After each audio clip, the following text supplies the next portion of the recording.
Welcome to something else entirely, where we center the weird so we may grow stronger in spirit.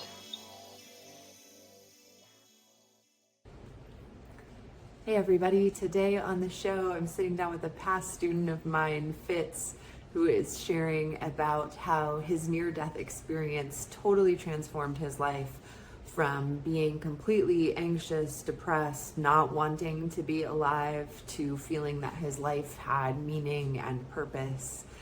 He also shares a little bit about a remote viewing or precognitive dream that he had as a child at about 6 or 7 years old. And then we go on to discuss a little bit about our souls and where they come from and how our connection to our soul's purpose in some cases may be cut off or foggy and unclear, and the suffering that that can cause. My hope today is that hearing the stories with Fitz, you all will be inspired to remember the power of love and to feel the truth of your soul's purpose. Enjoy. What about that time when you were little? Yeah. So there was one time I was maybe 6 or 7 years old, and I was going to pick up one of my good buddies for like a basketball tournament or something. The night before we went to pick him up, he was at his grandparents' house, which I had never been to before. But the night before, I had this dream of going there, and I guess I was in the passenger seat or the back seat of the car, and that was my view in the dream. The house was pretty close to mine, so I don't think it lasted terribly long. It was really only a few turns, but I had never been there before, so I wouldn't know that. And I didn't know the address or anything. That wouldn't have been something that I handled. Also, you were Um, 6. yeah, I was a very little kid, and I've always been good with directions, like kind of surprisingly good. Like I was born in a different town than I ended up living in, and I moved away from it when I was like 1.5 or 2. When going back to that town, I could get around perfectly fine. And yeah, that was kind of weird. Having this dream the night before, I went, took each turn, and ended up at Jack's grandparents' house. And so the next morning, when we were getting in the car, I was like, I know the route, and kind of paid attention to where we were going. And I don't believe or I don't know exactly how it went down, but I'm pretty sure that I was kind of telling my dad as we were going there, like, hey, I've been here before. This is the way that you go. And he probably had whatever GPS, or at that time it was probably the ones that you print out. But yeah, I felt like I had been on that car ride before, and that I knew each and every turn. And through the directions in my head, we got there, and it was like I intuitively knew where each turn was and which house it was. And yeah, we got there just fine. Whether by my directions or his, I knew where we were going. And it nothing really super similar has happened like that since then. I assume it's because I've got a lot more stuff in my brain now and can't quite feel the cosmos coming in anymore. But yeah, it was Could pretty be part- crazy. That could be part of it. It is amazing. So do you actually remember that, or did your parents tell you the story? No, I remember, and I remember the dream very well too. See, that's Like interesting, isn't being it? in the car. Yeah. It's similar to the experiences I have had or the experiences people with near-death experiences describe. You can correct me if this is not your experience, but to me, it often feels more real than here, Mm, where the resolution feels higher. I retain the memory of it more vividly. You hear this from people who have near death experiences. They'll be telling their story on some podcast or YouTuber 50 years later mhm. and remember it like it happened yesterday, you know? Yeah, And so was that similar or? definitely for both that, and I have a very near death experience as well, and that's very vivid to me as well. Yeah, Where tell yeah, me. it kind of guides almost my whole life at this point. Um, You know, that yes. explains a lot about your vibration in the in the class. Yeah. No, it definitely was like the turning point in my life to, I guess, make me want to be here, make me want to contribute to the world. It was Right. in Wait, 2021. Yeah, go ahead. before you get into it, I want you to tell, but I also want to say that sentiment you just expressed of the meaning and purpose that the experience created for you, it's so consistent. Like when I've come back from my experiences and everybody you listen to is like, this changed my life. I am a Yeah. different person because of this experience. And then for the scientists and their arrogance to say, oh, it's a hallucination of your mind. It's Yeah. I mean, offensive almost. Anyway, Think certainly they could be 5 to 10% right. Like maybe some of it absolutely could be a hallucination, but there's so much meaning and depth of that experience where it's it's so much more than a hallucination. And the fact that you can recall it so well and it actually has emotional states tied to it.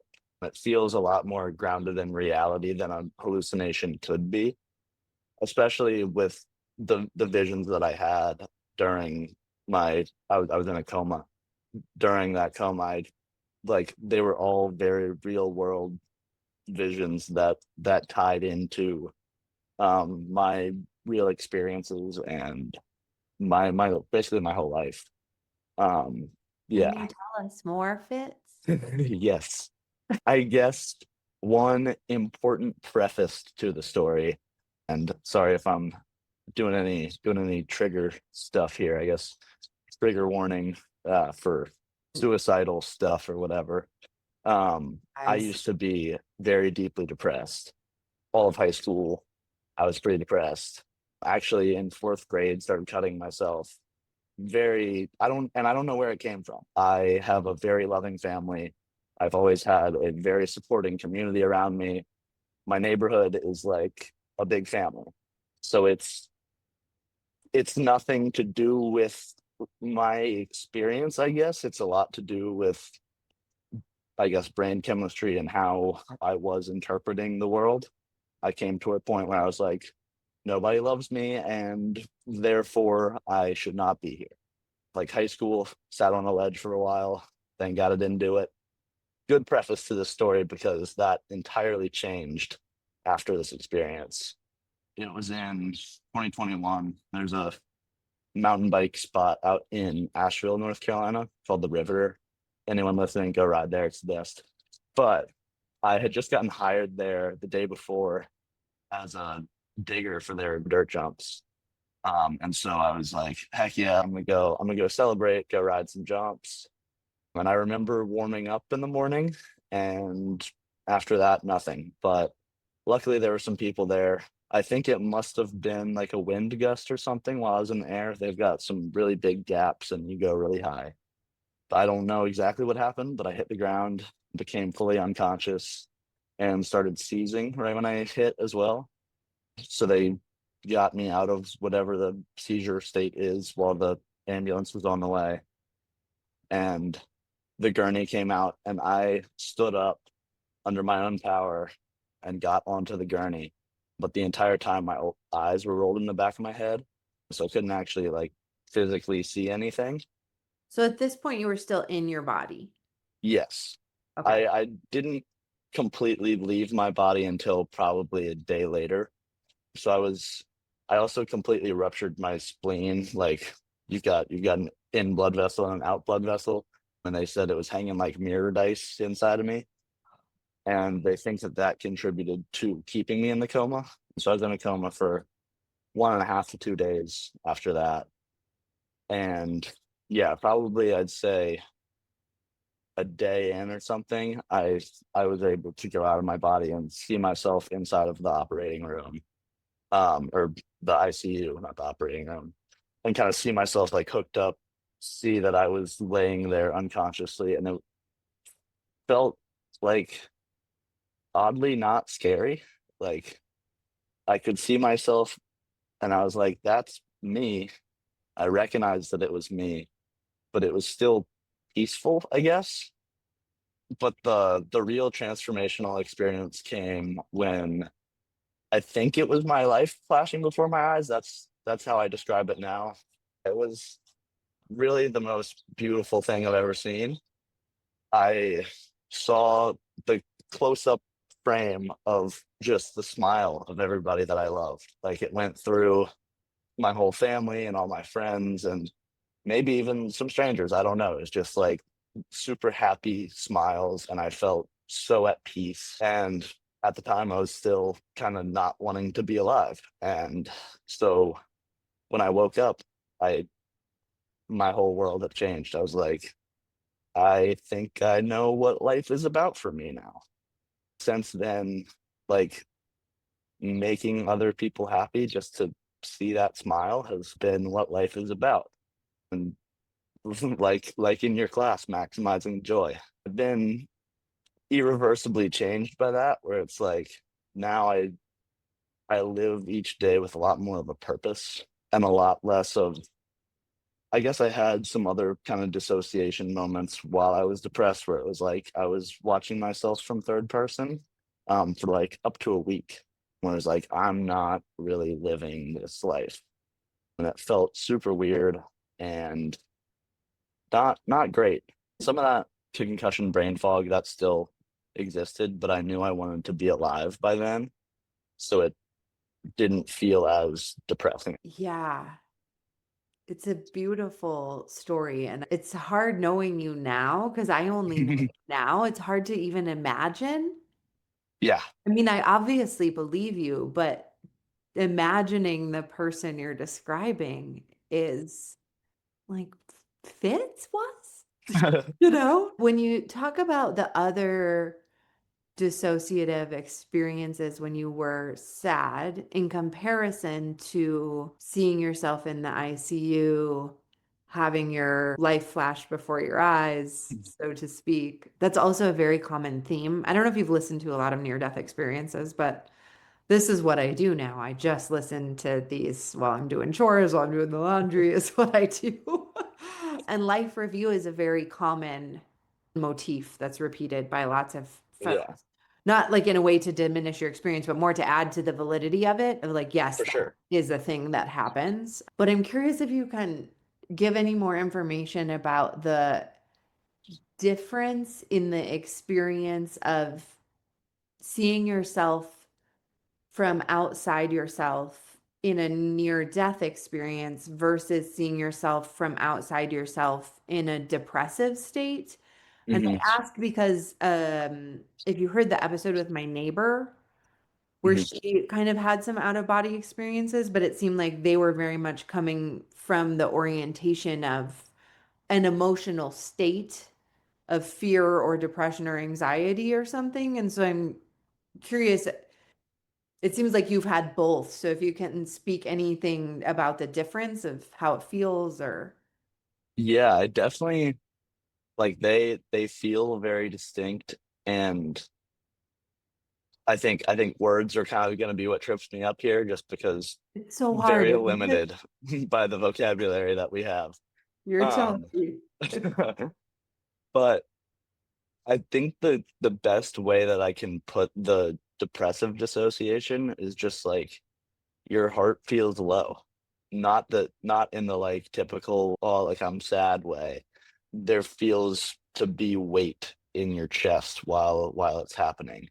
And that may be a symptom of anxiety as well, where my chest tightens a lot when I'm getting anxious. But that dissociation was a lot more like sluggish, tired, kind of like if you hadn't slept for 4 days, you might start to go out of yourself, and it would be a kind of similar feeling. where stuff like you're watching yourself do it, but there's not really much intention to anything that you're doing, and very little like cerebral activity in terms of just like, this is what I mean by doing this. Mm, um I think a lot of it was just kind of coasting, like I was watching myself coast through life. mhm. And certainly not to say that it was easy, more so as autonomic, I guess is the word. Just like if I was watching a show about myself. And Not a show it sounds like you were very invested in or liked very much. yes, a Yeah. show that A I hated. crappy TV show. Yeah. Yeah, imagine the worst show ever and living it every day. That was my experience. But yeah, it really doesn't feel real in a sense. It's like you're you're really just a viewer of your own body, and you're not making decisions for that body. You're just watching it do things. Whereas I guess in the other sense where I had finally kind of come around, I wasn't doing things, so I can't say anything about that, where if the intentionality was there. But that weight wasn't there. It felt a lot more weightless and peaceful, serene even. It was more of like a, this is my physical body, and although I certainly did not look very beautiful at the time, I was in a neck brace, I had cuts all over my face. I was like, it's beautiful, and had a lot more gravity to it. Like before, when I would start to dissociate, it would just be like, oh yeah, like this is life, whatever. But that time was like, wow, like this is powerful. This is something that I should remember. And so to this day, I can see all of it very clearly. And I don't know exactly how accurate I was with my out of body. I didn't really speak about it when I woke up. But yeah, going back to that place is something that's pretty effortless for me. I understand that feeling very well. The best I can do to describe it is like a knowing that you can't unknow. Like other facts I've learned or things that I have known, I can forget them. Like I don't know the Krebs cycle anymore. I don't know how to do anymore. Those were things I once knew. Yeah. But this kind of knowing and the state, the emotional state that accompanies it, that feeling of love and peace and understanding, it's like once you have felt that, it's not like I don't get angry or sad or have Yeah. emotions. I absolutely do. Most people listening have probably seen me have one. But once you know, you can't unknow, and it becomes easier to revisit that state and to hang out there and to kind of Mhm. even remember, even when you're in a funk, you know that state exists, and you can, like when I guide the meditations and I say at the end, remember, this is always a place you can go. Yeah. It's kind of what I'm alluding to. Um, yeah, and one other thought that came up while you were telling the story is it's going to end with a question, but I want to describe it first. Mhm.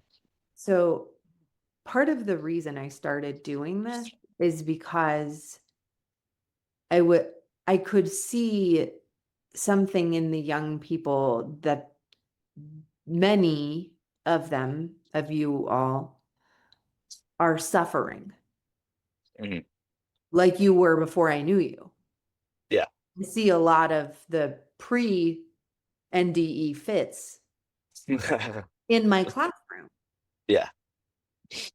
And I thought, what is this? What is happening here? This is tragic. And so I looked around and everybody's in their phones all the time. And so I thought first, believed the phones, and I still to some extent do believe that. But then I came to understand that I know with conviction we have souls that continue after our physical body is over. I know that for sure. What the expression of it is like, what the exact quality of that existence feels like, I don't know. But I know that. And I came to understand that I think many of the younger folks do not know that. And that somehow is a deep part of what is causing the suffering, is they don't understand your soul is untouchable. Mhm. And then the another layer on that is that I'm going to tell a quick story to explain this layer, but I Yeah. was talking to a friend of mine who has kids, and they had you were saying how this happened when you were 6 or 7, and then you were mentioning how the depression started when you were in 4th grade. I'm just tracking the timeline here. Yeah. Right? So the precognitive dream remote viewing, 6 or 7. 4th grade, that's what, 8 or 9? Something like that. Yeah. Started to get depressed. So my friend had a kid who was, I believe, 7, and they had a new baby in their family, and they brought the new baby home, and little sister and the older brother says to the parents, I need you to let me speak to her alone. And they're Hmm. like, whoa, okay, and they said sure, but then obviously listened at the door. Yeah. And so they put the bassinet in his room and let him speak to her and listened at the door. And they heard him say to her, I need you to help me remember. I'm starting to forget. Holy. And so I think also the souls that come here now remember more. Mhm. And so the suffering of forgetting or being told that you're crazy or just seeing the world as it is while you still remember the truth of your soul Mhm. is like the contrast of that is so painful, Yeah. and it seems like the younger, and this isn't to glorify, I'm not glorifying youth. I think there is much wisdom in age also, and there are certain lessons in the life school you can only learn by making it to 80 or 90. So I'm not Mhm. saying this to glorify youth, but rather just to comment on my lived experience with watching 18 to 22-year-olds over the last how long of like, in coming to understand that it seems to me, and I'm hoping you can say whatever you believe about this, what I've done, right? But it seems to me that part of the suffering is coming from that contrast of forgetting the knowing of your own soul when the souls that are coming in are so intact, right? Like Yeah. I can tell the narrative of you, right? Like probably your soul was so strong. You're this little tiny bundle of joy. You have precognitive dreams. You're probably remote viewing all over the place. You can see stuff all the time. Around about 8 or 9, you start losing it, right? Mhm. And you're like, this isn't me. This isn't right.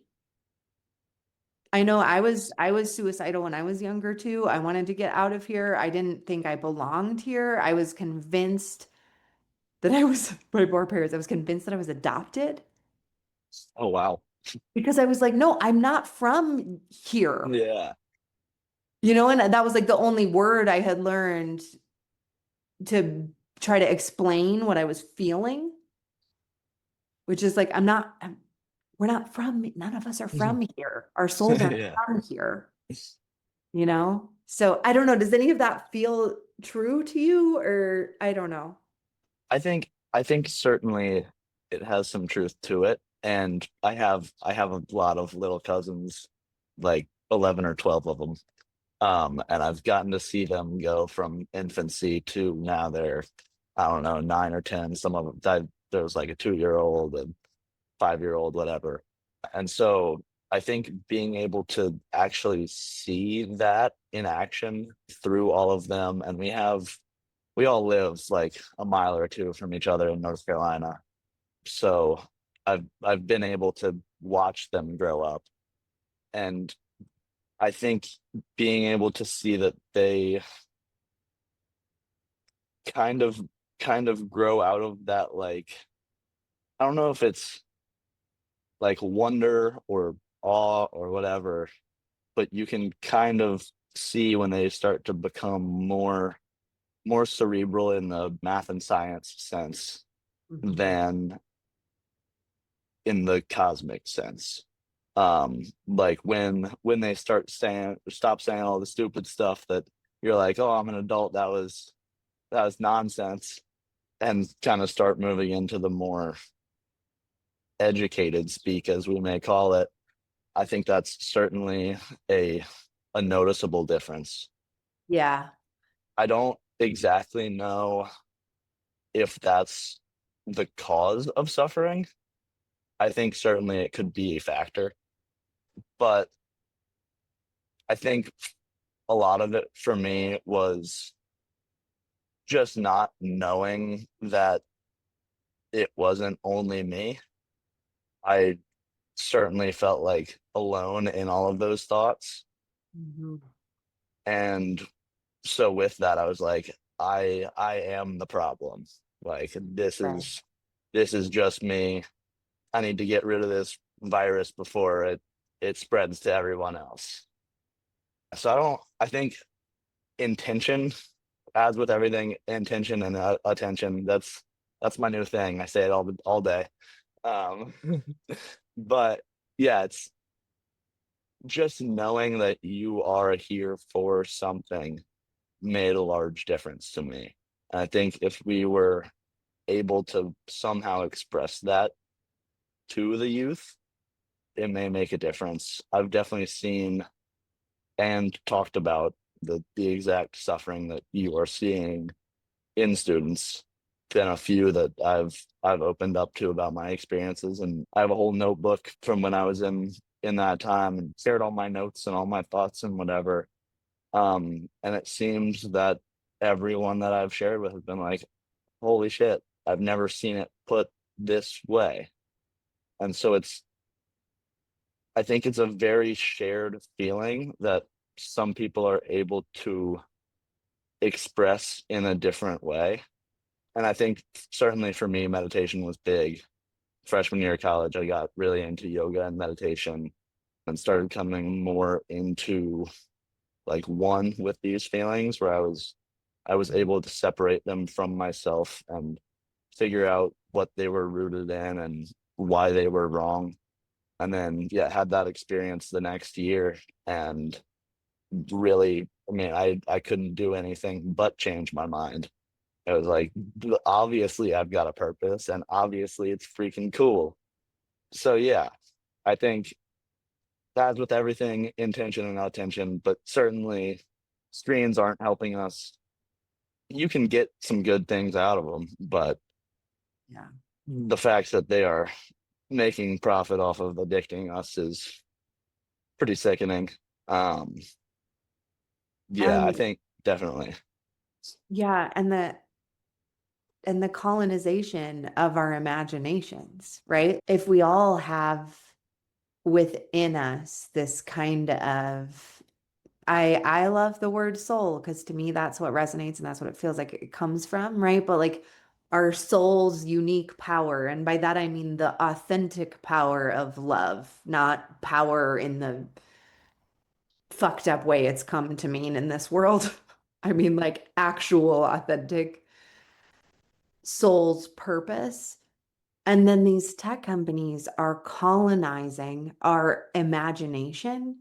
Like that imagination is the direct connection to the soul, to the plane from where we all our souls came from.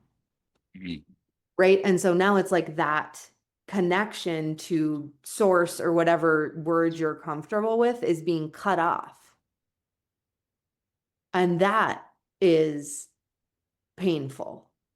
and then being cut off, not only cut off, but then like cut off and harvested for money. Yeah.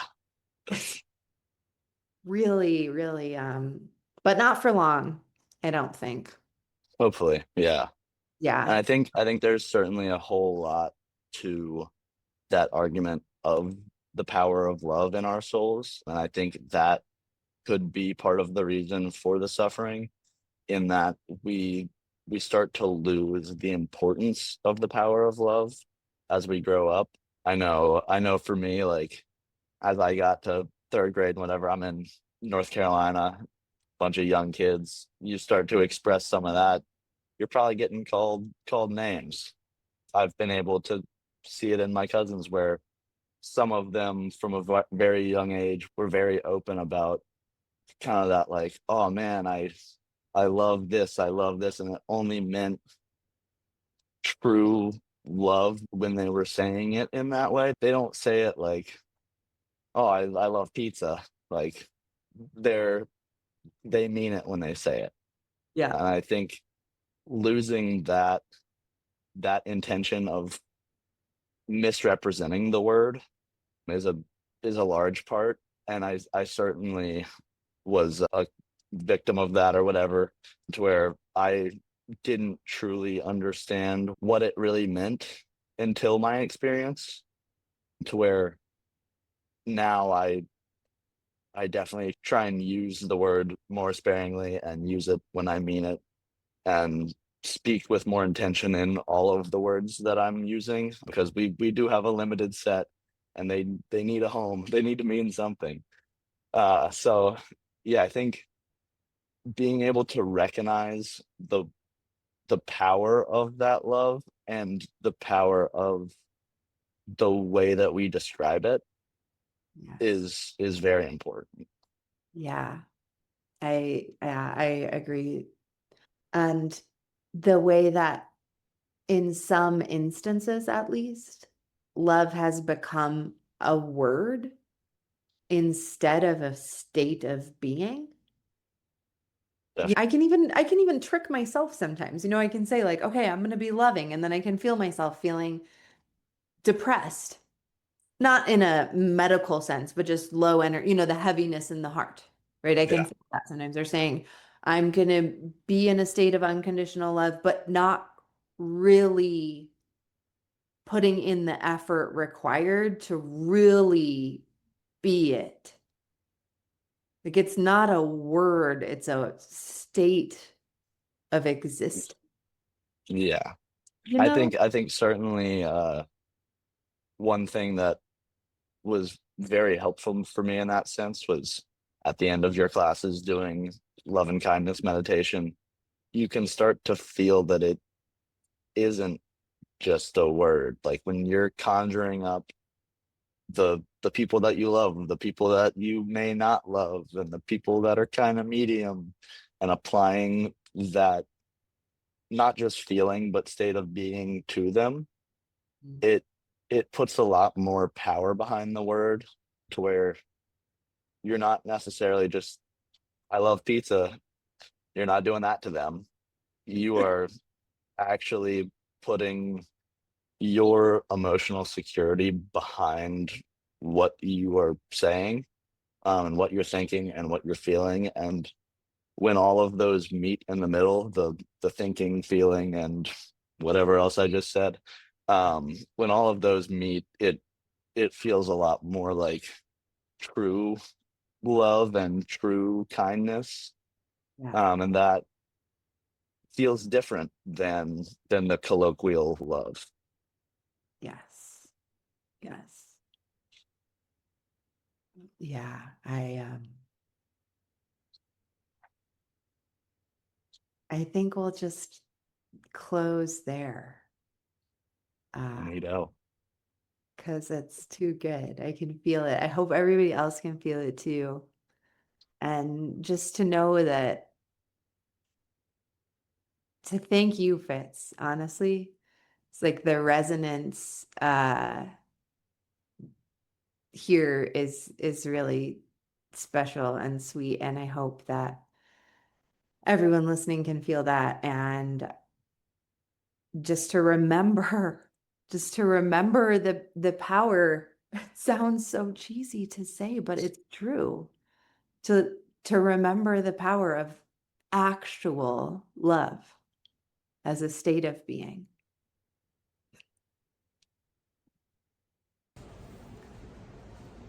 I hope the loving vibes were contagious through the screen-based media this episode.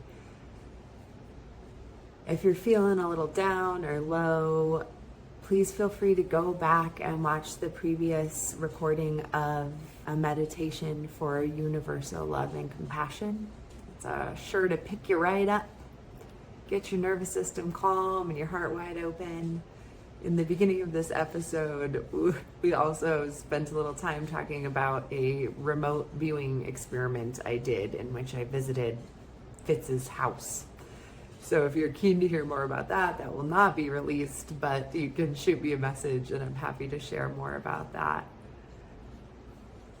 Feels really good to be doing this, and I hope you all are well and your soul feels alive and vibrant, and that you are feeling peace and clarity and able to access joy and love and liberation. From my heart to yours, thank you for tuning in to something else entirely.